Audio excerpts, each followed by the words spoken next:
Bocah 4 tahun warga Sematang Borang, Palembang jadi korban jambret di warung. Aksi pelaku yang bermodus ecek-ecek beli mie instan ini terekam kamera CCTV sehingga viral di media sosial.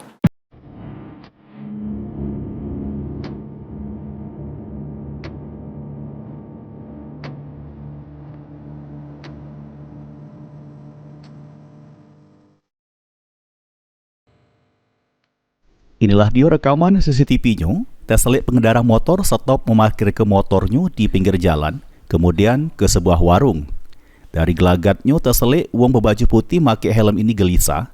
Tak lama kemudian wong ini langsung jambret handphone terus ngelari ke diri. Kejadian ini terjadi di Jalan Praja Gupta, Kelurahan Sri Mulyo, Kecamatan Sematang Borang, Palembang, pada Senin sore kemarin sekira jam 3:30. Pas ditemu di TKP, Ana nyebut ke handphone yang dijambret punya cucunya berumur 4 tahun yang lagi megang HP di warung miliknya. Pas kejadian pelaku ecek-ecek beli mie instan 3 iko, dijelas ke Ana kebetulan yang melayani pelaku tersebut keponakannya yang masih kecil. Pas itu cucung Ana meloi keponakannya ke warung sehingga pelaku langsung ngambil HP korban kemudian lari ke diri.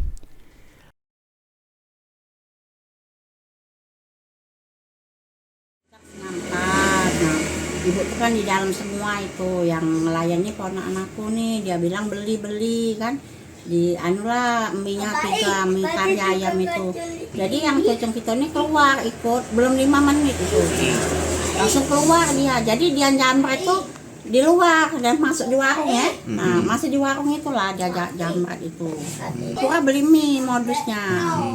Total dia mau maling HP, mungkin mau maling motor juga di belakang itu. Ada CCTV nih tetangga kita nih, jadi kelihatannya, tapi nggak begitu nampak dianya. Akibat perbuatan pelaku, korban kehilangan HP merek Vivo yang pas kejadian lagi dipegangnya. Meski belum membuat laporan polisi secara resmi, korban memilih memviralkan kejadian tersebut ke media sosial. Mulyadi, PAL TV.